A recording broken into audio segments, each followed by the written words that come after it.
Hello and welcome. I'm Rosemary Pena, President of the Black German Heritage and Research Association. Our conversation today is the second in our Spring 2023 event series, produced in collaboration with Davidson College. Dr. Emily Fraser-Rath, our students and I are delighted to welcome Sophie Yukiko and Elisabeth Clarke-Hasters into our virtual classroom. As is our custom, before we begin, I'll ask Emily to please share a little about our work here at Davidson before introducing today's special guests. Emily? Thank you, Rose. So we are so honored to be able to invite Sophie Yukiko Hasters to our class for the first time, and of course Elisabeth Clarke-Hasters to our class for, I think, the third time now. And to Davidson College, to the BGHRA, and again to our class. So today is April 4th, 2023, and we, Dr. Pena, our students, and I are in our 11th week together, I think. Last semester students in Black German Art and Resistance, or German 231, finished out the semester by completing incredible projects, including original music compositions and poetry, scholarly essays in both written and video form, and thoughtful presentations as they reflected on our conversations with our guests and on the questions raised throughout the class. Please go to our website, bghra.org, click on the BGHRA at Davidson link and explore the work of our former students. This semester, Dr. Pena and I are so pleased to have another opportunity to work with Davidson students as we co-teach our fourth course together, German 241, or Race, Gender, and Migration. This class asks us to employ a critical lens informed by Black diaspora studies to questions of migration, belonging, and identity as these big human topics intersect with Germany, Austria, and Switzerland, with the German-speaking world, and with the lives and experiences of the global Black European community. This class, like its predecessors, both last semester and last year, consists of three parts. It is first an exploration of the aforementioned themes by employing humanities-based lines of inquiry. Second, it is a community-based learning course as we support the BGHRA through our work and will feature our final projects on the BGHRA archive. And third, it is most importantly an opportunity for students and through these recordings, our broader BGHRA and Davidson communities to speak with people whose lives and work intersect with, influence, shape, and inform Black European diaspora studies. I would like to thank my colleagues in German Studies here at Davidson. Thanks to Dr. Burkhard Henke, Maggie McCarthy, and Scott Denham for your continued support and encouragement. And thank you to Amber McIntyre, our former administrative assistant, and Susan Archer, our new administrative assistant, for making these visits this semester possible. For making this conversation today possible in particular, I would like to thank Sherry Nelson and Davidson Arts and Creative Engagement, or DACE. Thank you for believing in and supporting our ongoing project and pedagogy. In a moment, as is customary, Dr. Pena and I will fade into the background and play moderator for the remainder of our time together and allow our students, Elisabeth and of course Sophie, to have the floor. Our students have prepared incredibly insightful questions based on our continued exploration of Sophie's work this semester, as well as her keynote and roundtable discussion at the recent BGHRA conference. We've also watched Elisabeth's video conversation with our students from last semester, and of course the roundtable discussion with Elisabeth and Sophie and the rest of the Hasters at the conference. So in particular, we have been fascinated by, and even perhaps haunted by, in the best way possible, Sophie's work for an exhibition at the Deutsches Hygienisches Museum, which was entitled Rated X, which we highly recommend viewing. You can explore much of Sophie's work via her website, sophieyukiko.com. And with that, I'll turn things over to our students, Elisabeth and Sophie.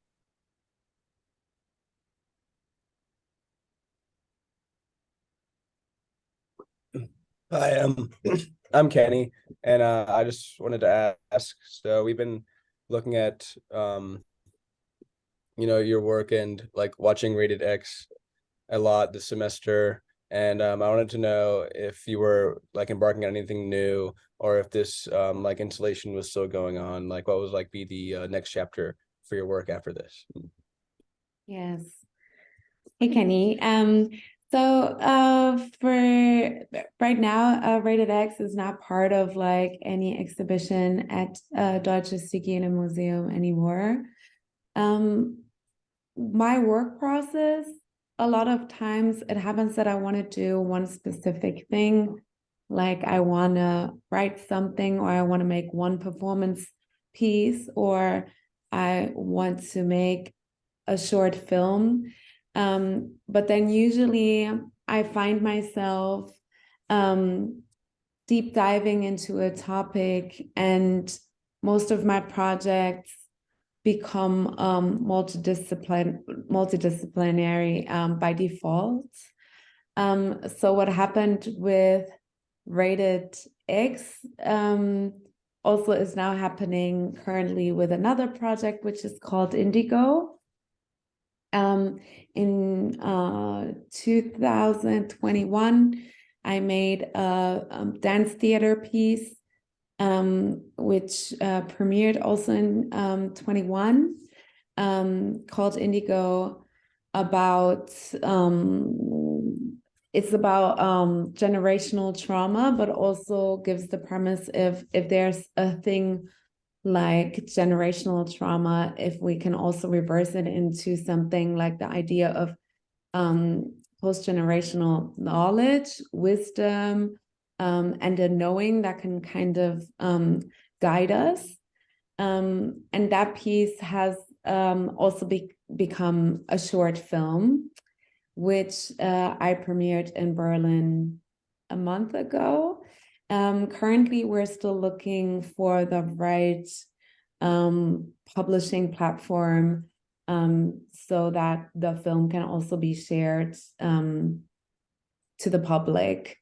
Yeah, so that is what currently is happening. And also, I am currently really focusing more on the writing part of things, as I have pitched my first own original TV show, and it got picked up as well. So we're currently in development for that. And that is obviously very exciting for me. Yeah, but I definitely know that no matter if it's going to be screenwriting or novel writing, or if it's going to be in theater, I know that my heart lies in creating stories on the fiction side, and like exploring reality through fiction, if that makes sense. Yes, so that is what is currently going on. Awesome. Do you mind talking more about the TV show? Because that seems very like intriguing. But if it's like a kind of like under the ground thing right now, like hush Right. hush. But So obviously I can't like share too much as the project is in development, but that does not automatically mean that the project is also greenlit already.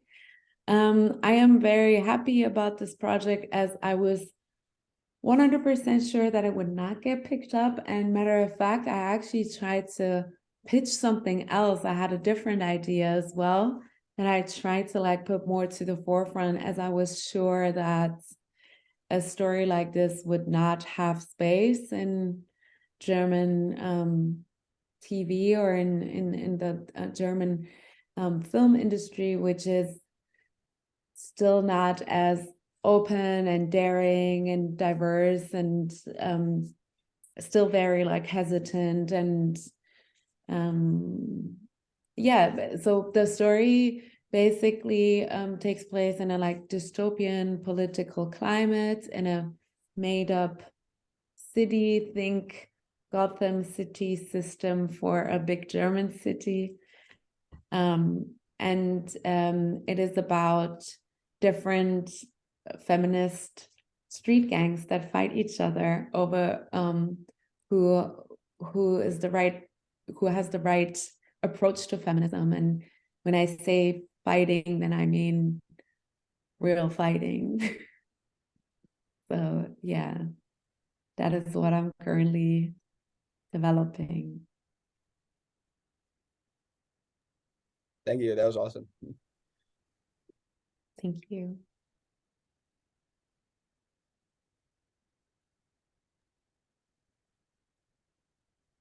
All right, go for it, guys. And Hi. Elisabeth, oh yeah, there we Yeah. go. Gunnar, go for it. Yeah, hi, I'm Gunnar, and I guess I can kind of jump on to that. So talking about like film in other countries, I guess, and just like how the German film industry is different, how would you say you expect your work to be viewed in other countries? Do you expect to reach kind of more of an international audience? And like, have you found that's happened, even if unintended, I guess, because we are not Germans, and we've been Yeah. exposed to work. So I guess kind of how do you view the reach of your work? So this, thank you for this question. I find it quite interesting because I also, I'm just going to share this before I answer your actual question. That recently, there was a big film festival here, and I talked with some authors that I know, catching up. How are you doing? What are you doing? And they weren't aware of the fact that I hold American citizenship.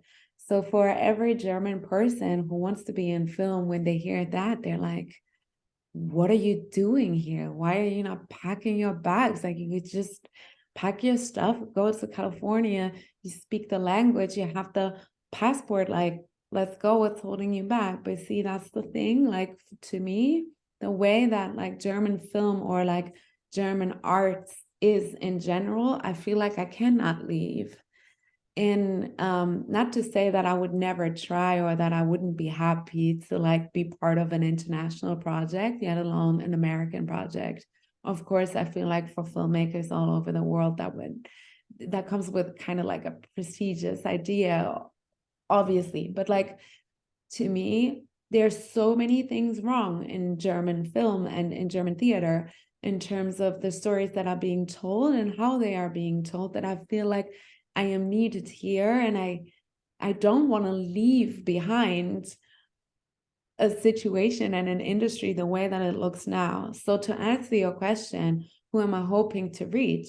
I am certain, 100% convinced that it will reach the German people. I am 100% convinced that German people, and not only just Black or POC feminist women, or not just young political minded people, are interested to see a story like this. I am 100% certain that if you create beautiful characters that are honest, that you don't need to have the most intellectualized mindset about everything nuanced in feminist history. And that is why I'm certain that I will speak to a group of or an audience here in Germany that has been neglected. And that to me is first and foremost younger generations of all identities that don't feel represented in conservative narratives that repeat themselves. If we look at the most successful bodies of work that came out of Germany, and if we want to measure success in film by like international acknowledgement and maybe Academy Awards, then it very quickly becomes evident that it will be films made by white German men about what white German men did to other people or to the world. And those are the films that are super successful. Recently now, a German film at the last Academy Awards about World War I, which it is a great film. I'm not like it's technically it's a very good body of work, but I just see a pattern being there, and I'm sure that the people in this country want to see other things than that as well. So I'm pretty confident because I would have liked to see stuff when I was younger, and I would like to see stuff now that is not there. And I don't think that I'm that special. I think I'm quite normal. So if I feel like this, I'm certain that other people feel like this as well.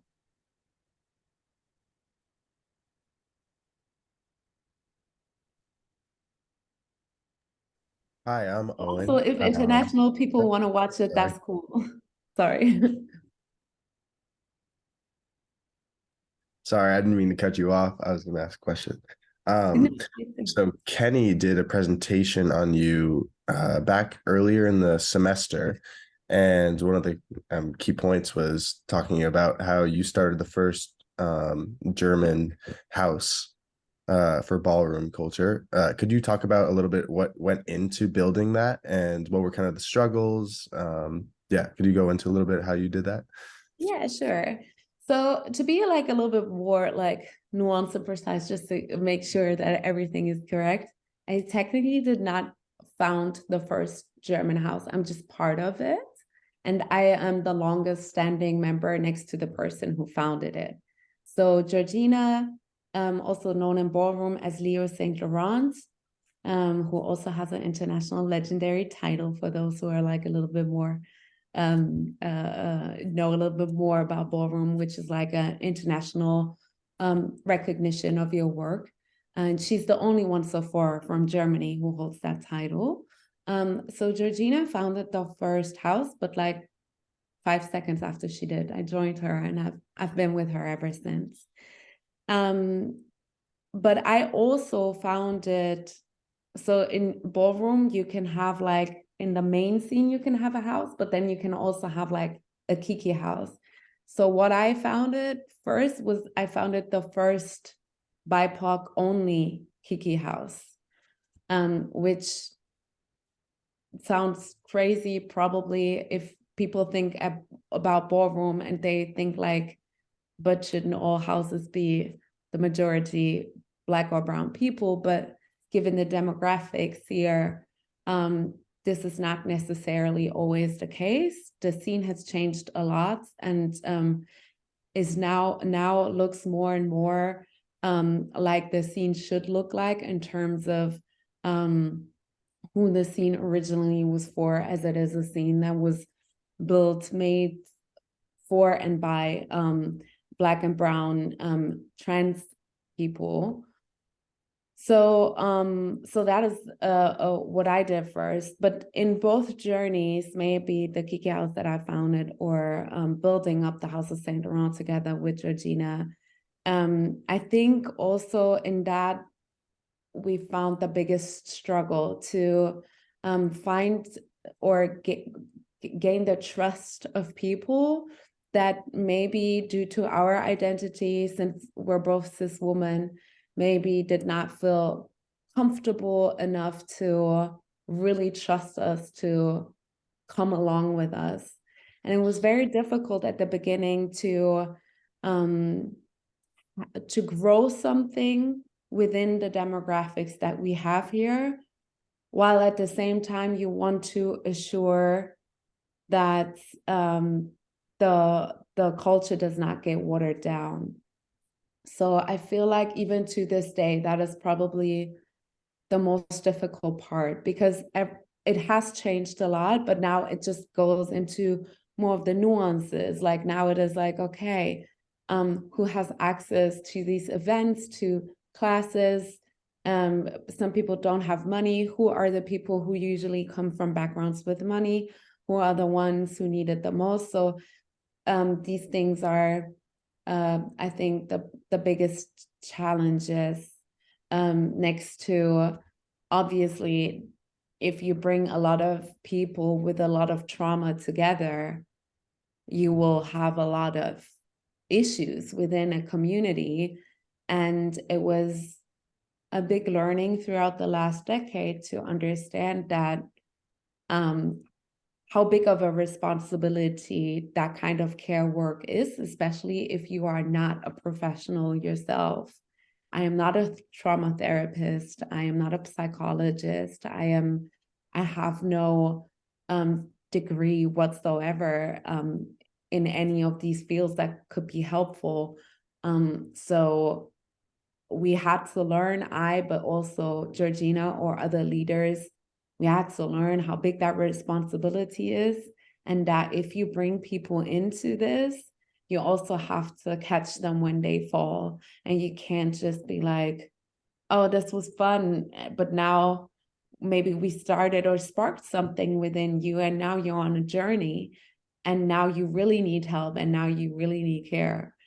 I don't know if I would have done all of this if I would have known before, or if I would have been able to understand before what this really means. But I probably wouldn't have, but I also don't want to miss it. I don't want it any other way. But I probably, if I would have known at the beginning of my journey, I would have said, no, that I'm not, no way.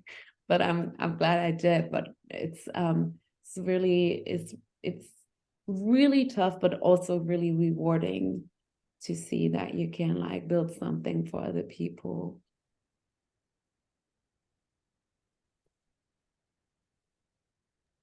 A question that I had, I was curious about your background in dance, and I guess how that has kind of influenced all of your work. Yeah, I'd love to hear more about like you growing up and like introduced at a young age. Yeah. So, I mean, my mom's here, and I don't know how much you know about that. My mother was an incredible dancer herself. And she was a professional ballet dancer. Please interrupt me, Mom, if I get this wrong, but like she received her training from the American School of Ballet. She danced up and down Broadway. She was part of the Harlem Dance Theater. I don't hear any complaints till now. Yeah, I just went like this because no Broadway. No Broadway? I never danced on Broadway. Why am I thinking because the ballet world and the Broadway world were like in two different universes. And although I was in New York and I could have gone to Broadway, I was in the ballet world. She stayed in the artsy side of things. Yeah, and like the ballet world is tough and very competitive, but compared to Broadway, it's like a nice place full of little fluffy bunnies. Okay, but so as you can see, with that being like my mother's background, I honestly can't remember my first ballet class. Like I started so early, having weekly ballet classes and movement classes and all of that. And that was basically my base. But very quickly, like in my early teenage years, I very quickly found the subcultural dances such as like hip hop and house, and just it spoke to me more. And it was more, I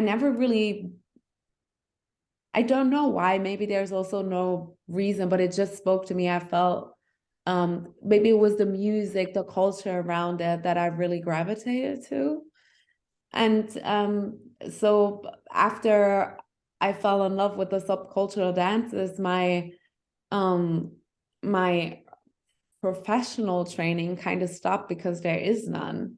There is so far in Germany, the subcultural dances are not part of any academic training that you can receive as a dancer. It is still viewed as some culture thing on the side when it makes so much of what the core of dance is today.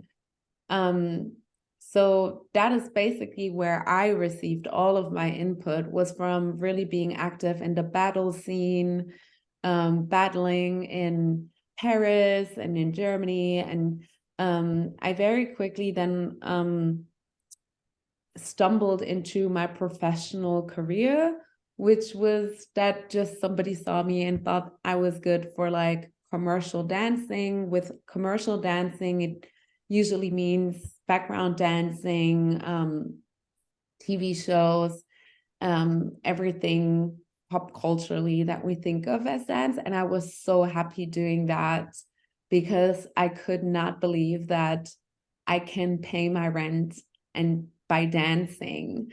And for many years, I was just happy doing that because it was fun for a young person to dance just all the time. Like, and I feel like really in my early 20s, probably like, for me, it was as simple as that. I just wanted to dance. I'm not saying I wasn't a political person, but my political mind, I did not see a connection to what I was doing with dance. I was just free and happy to dance and to exchange with other dancers. And only later, when I guess after years in the industry, got tired of certain exclusive patterns and certain misogynist, racist structures that are so deeply embedded in the German industry, I started to grow kind of a resentment. But that is exactly the moment when I met ballroom. And that was kind of like the healing moment for me. And ever since I met ballroom 10 years ago, I feel like my political self grew simultaneously with my dance, because to deconstruct certain beliefs also means to deconstruct your own dance. Are you dancing to be pretty?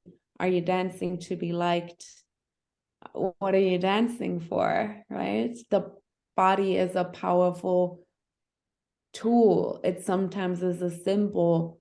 It is so many things. So I feel like for the last 10 years, ever since I've been in ballroom, and I'm not only talking about voguing, but I feel like my dance has taken the same shapes as my political journey has. If that makes sense, yes. Yeah, that's great. Thank you.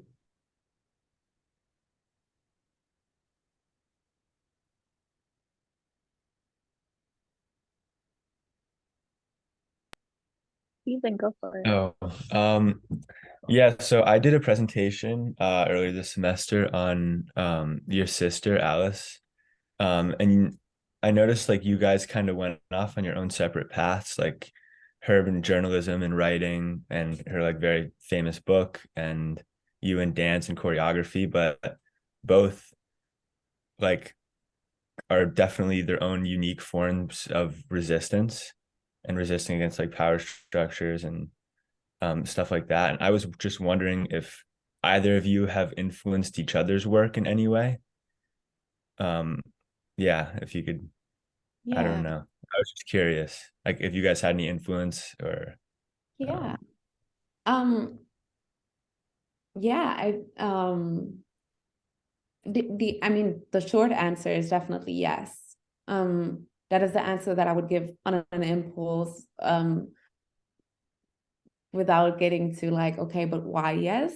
But definitely yes, because the thing is, Alice and I, our age difference is just 1.5 years, right? So we're very close in age, and so much so as that I can't remember a life of that she was not around, because I can't remember that far back. So and then also I had to repeat a year in school.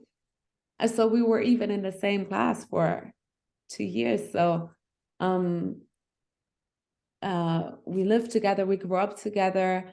I don't think that there's a way that that cannot influence per se. I feel like in our teenage years, we probably have influenced each other without even wanting to do so. But even if you're so close to someone, this person will always be an influence. in my teenage years, I was like rather a difficult teenager, if one would want to say that, in terms of like, you know, going out a lot, like doing whatever. I had a lot of problems in school. Everything with authority was rather difficult for me, didn't bring back the best grades. So I feel like a lot of the decisions that I made back then were for a while also repelling for Alice. And they probably also influenced, like that probably also influenced her. Whereas then maybe some years later, she was very ambitious always and very driven.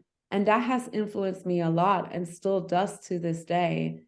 I feel like these things are not like constants, because they are never a constant, because life changes, and at different stages in your life, you need different things.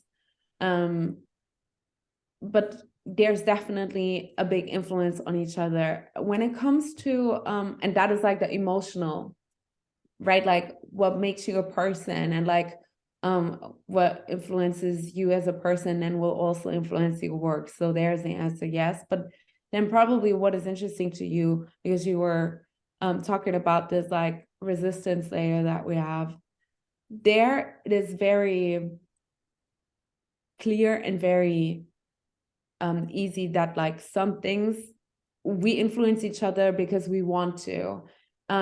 She gives me stuff to read, I give her stuff to read. If there's art or books or even political things that happen, we discuss them. I want to know her opinion, she wants to know mine.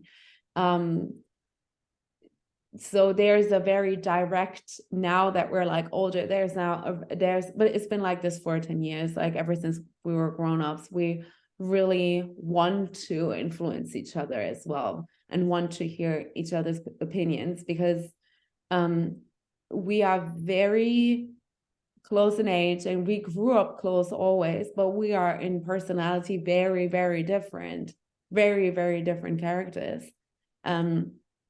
And we also live very different lives, but our hearts beat for the same things. We have like a similar feeling for justice, and we get frustrated about the same things in the world. So yeah, I think we always have influenced each other if we want it or not. But now it's like a conscious decision, like, what is your opinion? What do you think? Can you read this? Like, some of the stuff that I wrote, like she was the first person ever to read, and vice versa. So definitely. Awesome. Thank you.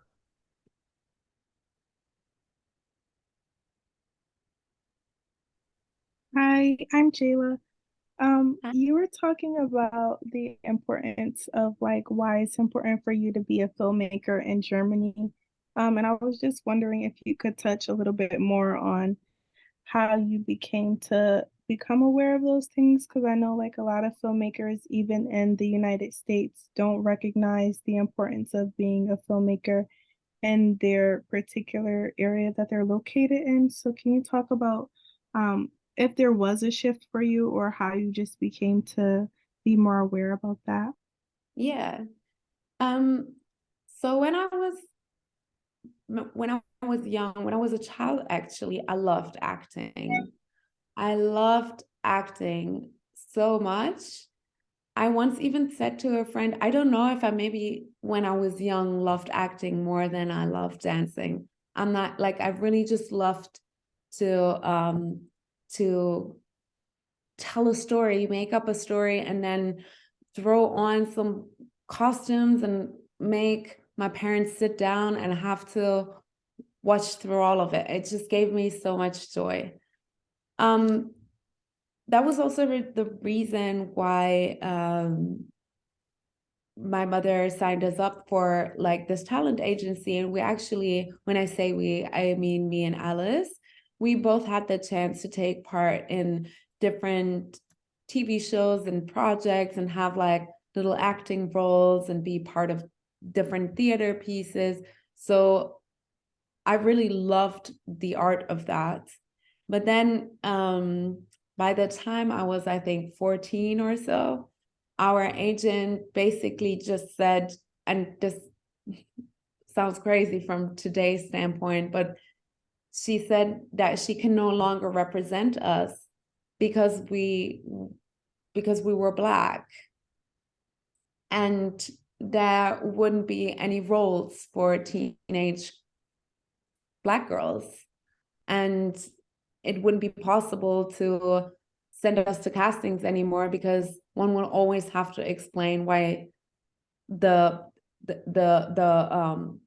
character is now not blonde or not white. So for me back then,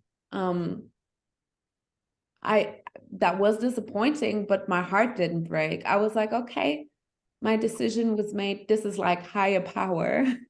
And I guess I am just going to dance then. It's fine.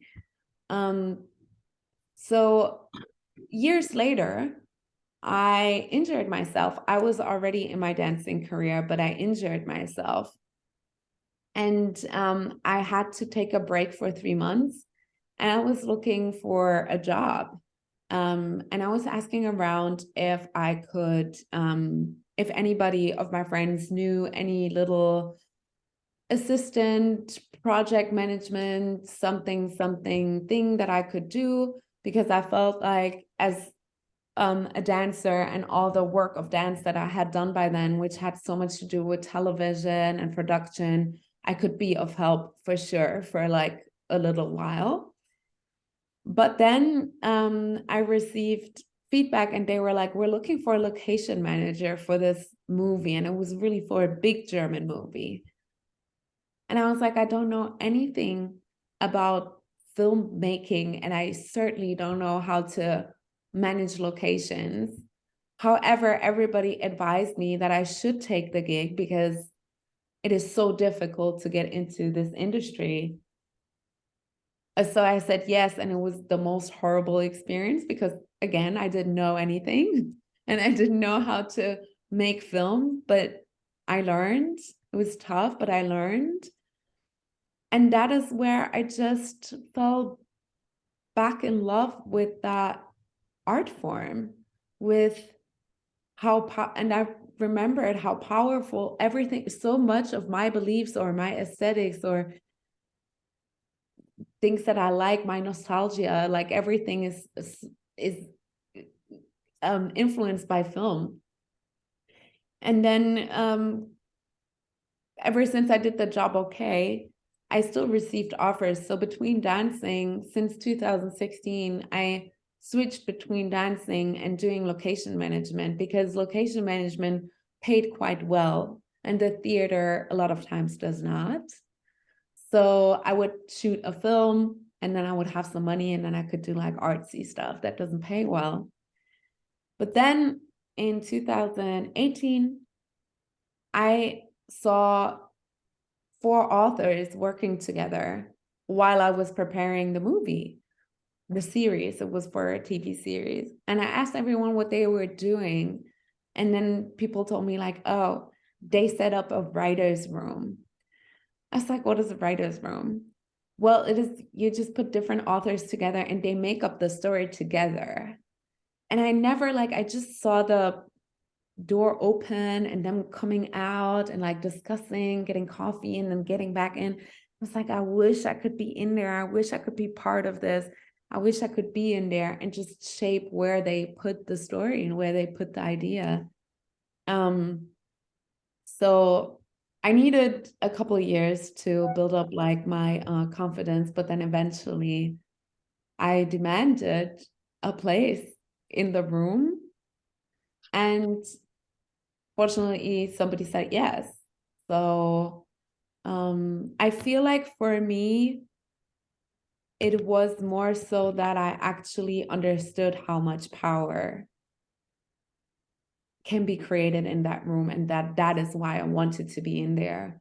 and not the other way around, that I happened to do it. And while I was doing it, I felt like, oh, this can do something. It was more like, you are telling me they are going in there and making up a story, but you're also telling me it's just 4 guys. That is all. Like, but what, they don't know what I know. Somebody needs to tell them. I need to tell them. So it was more like that. I was like, I need to get, you need to like make some space. I need to be here. You maybe not know it, but I need to be here. It was more like that, this way around. And honestly, I still thrive from that same energy, because it's not yet so that like, oh, I mean, I'm developing now something, which is a big chance, but I have not yet gotten anything across the line, right? So I'm still thriving on, it needs to be that way. It needs to be that way. I can't not say anything. I can't vanish, you know, if that makes sense. So that is like how I feel about it, or how I came to see the importance in that. That makes perfect sense. Thank you so much. Sure.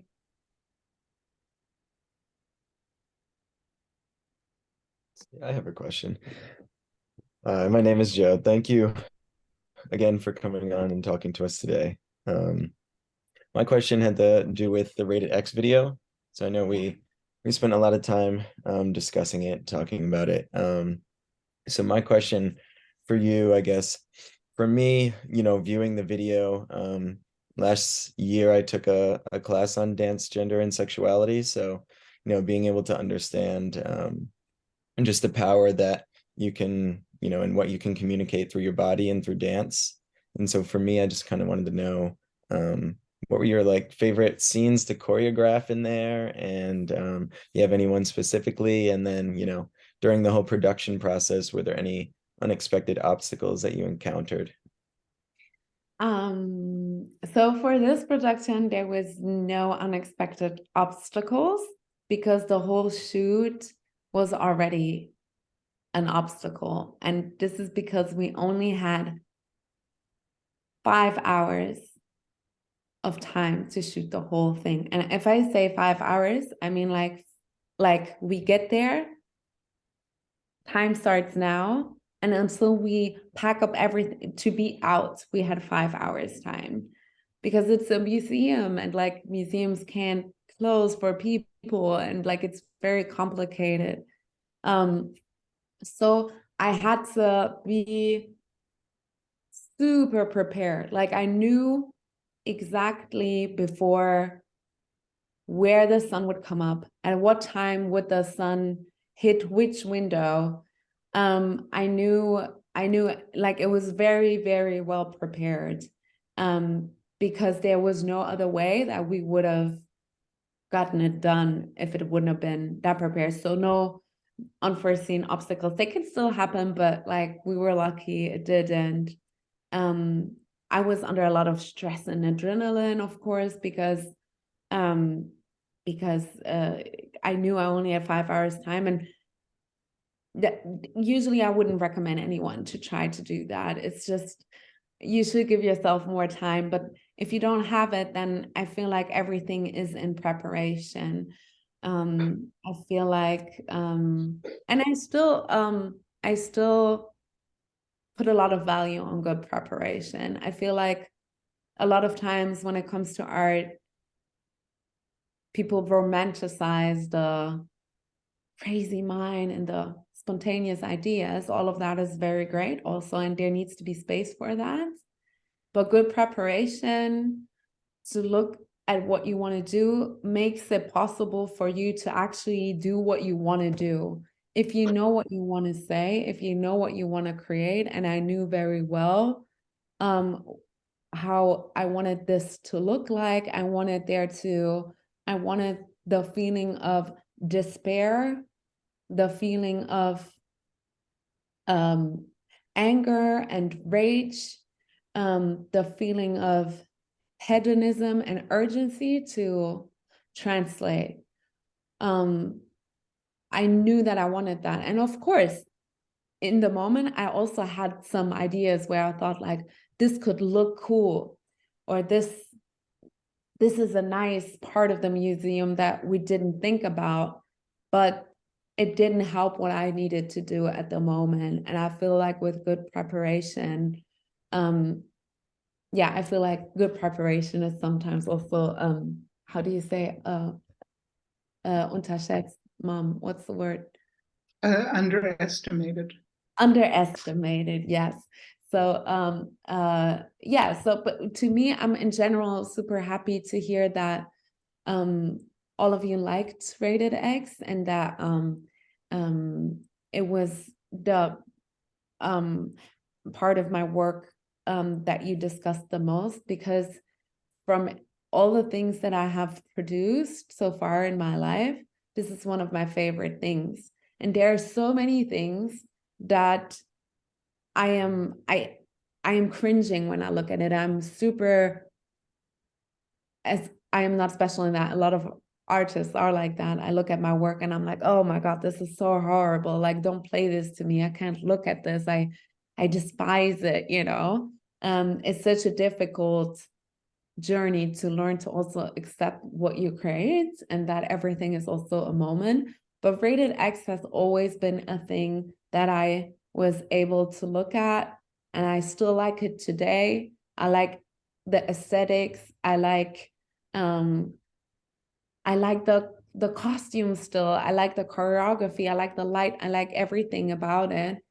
And I feel like most of the times it gives me that feeling if I stayed honest and true with what I wanted. I feel like the things that make me cringe the most are bodies of work where I forgot what I wanted, or I didn't really stay true to it because I maybe felt that if I would do it this way, somebody else would like it better. Or maybe if I would like adjust it a little bit in this direction, then people would think of it more established or whatever. And that is then usually where it falls apart. But for Rated X, that wasn't the case. Like, it was very clear vision. And if you stay true to that, then I feel like it stays in the project. And then next to it, I also it's simple things. Like, I love latex. Everybody's wearing latex. And I love the color red. Everything is red. So it's like also simple things like that make it easy for me to still like it. And I think my favorite scene from it is really like the scene of chaos where everybody's just running into each other, and it's like this like clubby chaos scene. I think that is the one that I like the most, and if I would have had more time, I would have spent more time with that. Great, thank you. I think that really gave some good background, and that scene that you talked about too is also my favorite, going through of just like the chaos going on, but also like, you know, bodies taking up so much space and, you know, reclaiming all their sort of just message wise as well. So thank you very much.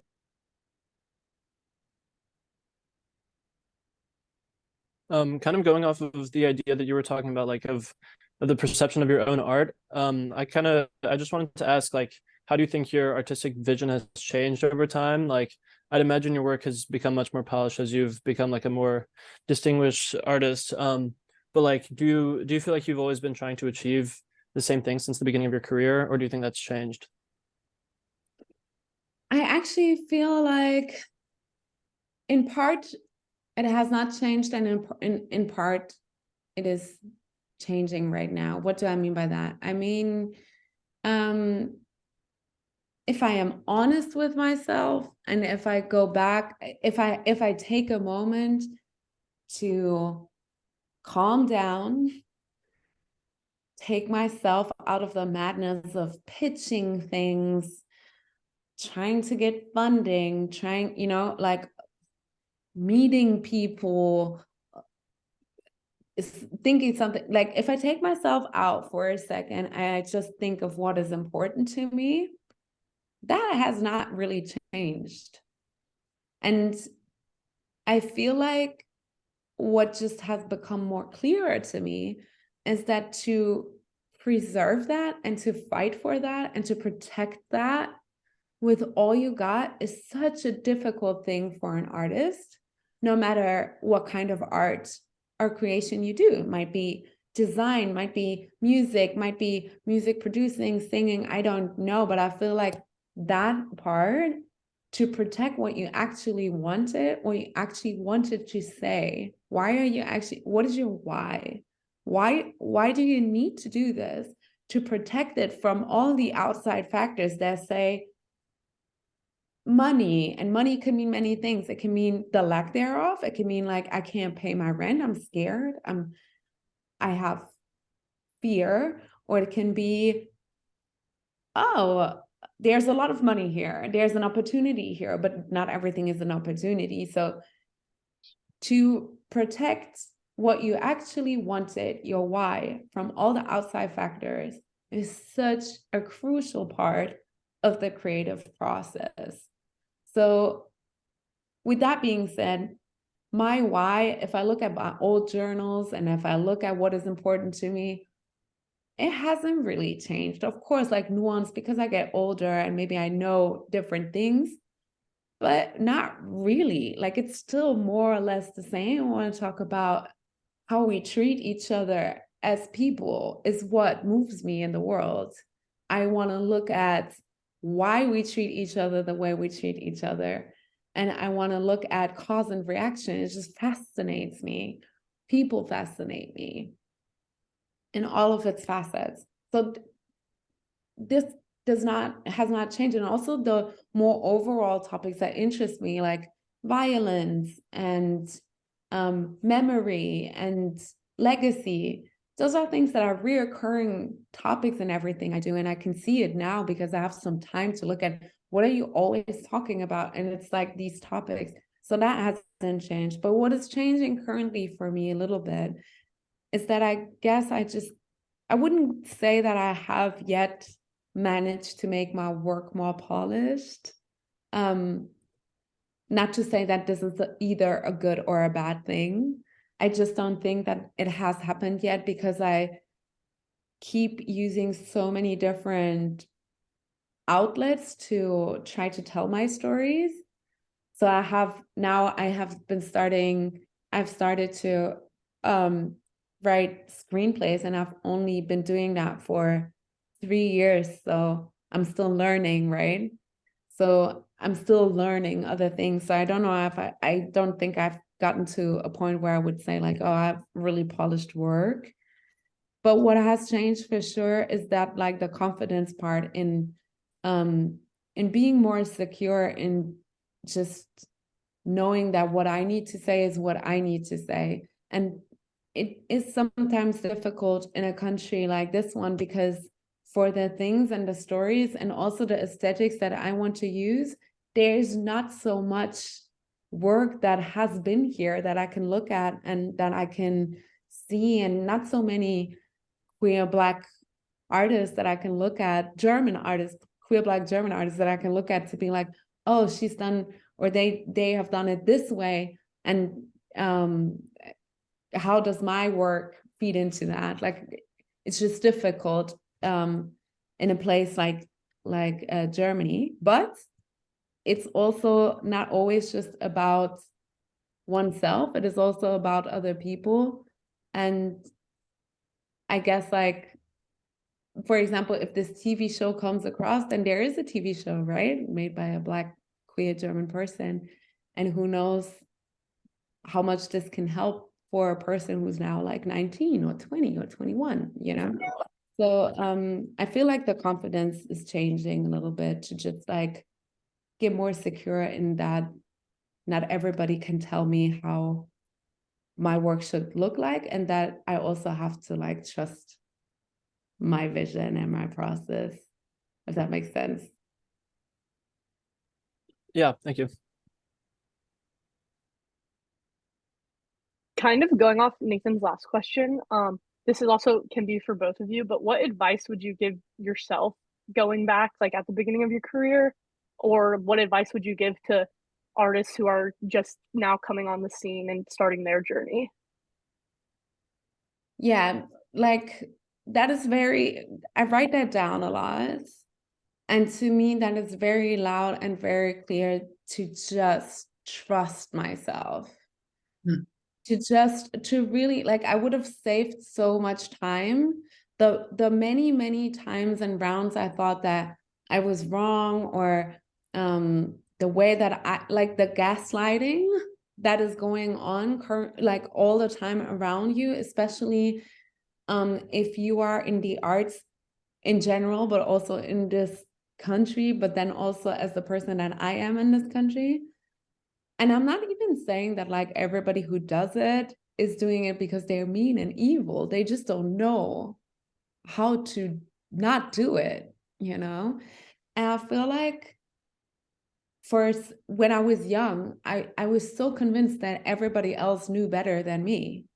I was so convinced that everyone who's older, everyone like that, other people would know what's up, and I just don't, and I just have to get it. But I'm 35 now, and nobody gets it, and nobody knows what they are doing. And that's also an exaggeration, but I guess like you probably know what I'm trying to say. But me trying to figure it out is just as much as valid as anybody else, and not everybody else knows everything better than you. Who you are yourself, you will know best, probably, and that already is so much. So that is definitely the advice that I would now give my younger self, to just save time with being worried that other people like me, and instead just focus on to become good and to make me myself like myself. That is like what I would say. And also advice to everyone, like not everybody needs to like you. You like your art, you like your work. That is the conversation that you need to have first. Very interesting. I would say more or less exactly the same things. I would say to my younger self, you know what you're doing. You actually really know what you're doing. Even though it doesn't feel like that, there's no one you can ask about your path. But if you listen very carefully to the little tiny voice that's trying to tell you something, this is you, and you know what you're doing. So you can be confident. Sophie used the word trust, trusting in who you are and why you have this drive to do art, and why you have this drive to communicate. And there must be a reason why you've got this drive to do that. So trust that, trust the process. You know, we're not here that long. So have a good time with it. Have a good time even with the bad times. They're so interesting. And I always think of this mythological picture, this picture out of the myths, that like Hades was the god of the underworld and also the god of riches. So if you go through hell, you come out with a treasure. And that's like the thing that could keep me going when all the doubts arose, when the hard times arose, when people were just like not nice at all. I'm putting that as in a friendly way as I can. That was what would keep me going. This was the hell that I would go through, but I would come out with a treasure. every time. And every creation is like that. You know, every time you create something that's important to you, there's some hell that you'll go through, but the treasure comes out at the end. So I would tell my younger self, you know what you're doing, just trust it.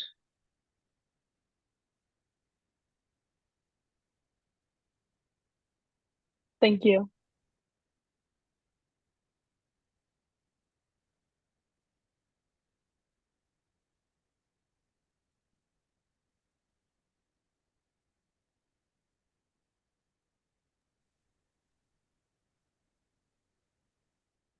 I have a question. Our last guest was Brenda Jordan, and she mentioned to us that she worked with you on a film, or is that the TV series that you mentioned? We'd like to know a little more about that, please. Yeah, sure. The project that I worked on with Brenda is a documentary series that's going to air in a couple of months, where I am also where I'm a protagonist. So that is not the TV show, because the thing that I am working on is a fiction show, fictional story. But with Brenda, she directed a documentary series, which is gonna tackle the topic of like family of choice and be more centered to the topics of ballroom and how we in the ballroom community maintain our relationships, friendships, how we grow together, and how our experiences. So that was the project with which I met Brenda. And yes, I actually don't know exactly when it's about to air, but like it should be this summer for sure, within the next 2 or 3 months. I think you mentioned a little bit about this before, but I'd like to see maybe if you can go a little bit further. What is the difference, and especially within you? You know, there are people who just dance for the joy of dancing. They don't take on an advocacy position wherever they dance. I'm sure there are people in ballroom who just enjoy the environment and dressing up and dancing. But there seems to be something special about your relationship to dancing. Could you tell us a little bit about what that feels like and why it's not just dance for you? Yeah, sure. I just wanted to make very clear that I also know that experience, and I know that feeling of dancing just to dance. You know, there's a gospel song that has the line, I'm pretty sure y'all know it, but that has the line, I sing because I'm happy and I sing because I'm free. And for me, I could just like put the word dance where the word singing is to describe that feeling. Like, to me, when I was younger, I would describe my need to dance. When people ask me 15 years ago, why do you dance? Why did you become a dancer? What is dance to you? My thought of it was more like, well, what kind of question is that? Because I also do have to eat, right? I do have to sleep. I do have to breathe. I also do have to dance. It's just like part of my vital functions. That's more how it felt like, that it gave me so much joy to just exist, and dancing was, for the longest part of my life, the only place of entire peace was that state of like moving and getting lost in movement and dancing. So for me, I'm happy for everyone who has that relationship to dance. And I sometimes, from where I am today, maybe also even envy that feeling. Sometimes I'm able to get it back when I'm like in a different context where I have danced. I am still able to get that old feeling back. But as you said, like my relationship to dance has changed, and it has changed into storytelling. And for me, dance has become a tool of storytelling, has become a tool of how can I uncover something and share it? How can I make visual something that happened once to somebody and share it? How can I make my body archive to something that happened? How is my body already an archive for something that happened? And that, of course, is not always a fun thing to do. So I wouldn't say that like the old relationship that I had to dance is not there anymore, but maybe that like more layers have been added to my relationship to dance. And at the end of the day, I can honestly say that my relationship to dance is the longest relationship that I ever had in my life with anything or anyone. And I feel like, except for like family members, but I feel like the longest self-chosen relationship. Yeah. And how it is in long-term relationships, they just change, they go through phases, they don't stay the same. So that is how I look at my relationship with dance. If I look back on like the last 20 years, it's been like a marriage, like with crisis and with sadness and with joy and with like euphoria. And it will probably go on like this with different levels. I change, dance changes, you know, I change, your partner changes. And with that, your relationship changes. So, but what I know for sure is that I'm in it still, and I'm also not trying to divorce it or get divorced. So this marriage is gonna prevail. Well, on that note, I'm so sorry to say that it's about that time for us to end our class, but we are grateful beyond measure to Sophie and Elisabeth for joining us today and for sharing so openly with our students. Many thanks again to Davidson College for continuing to make these important conversations possible. A special thanks to our students whose curiosity and thoughtfulness make our time together especially rewarding. I would also suggest that you take a look at our YouTube channel at Black Germans. You will also find Sophie's keynote from our recent BGHRA conference, along with the Hasters Family Roundtable and a host of other important conversation. One exercise I would suggest is to go back and listen to Elisabeth's keynote and see how perhaps a little similar you might find Sophie's keynote to her mother's. Just a little influence there. I was noting some similarities myself. Anyhow, please subscribe to our YouTube channel and turn on the notifications, and you will be alerted as new videos appear. Visit our website at bghra.org and peruse our student showcase at bghra.org/Davidson. I promise you that you will be enriched.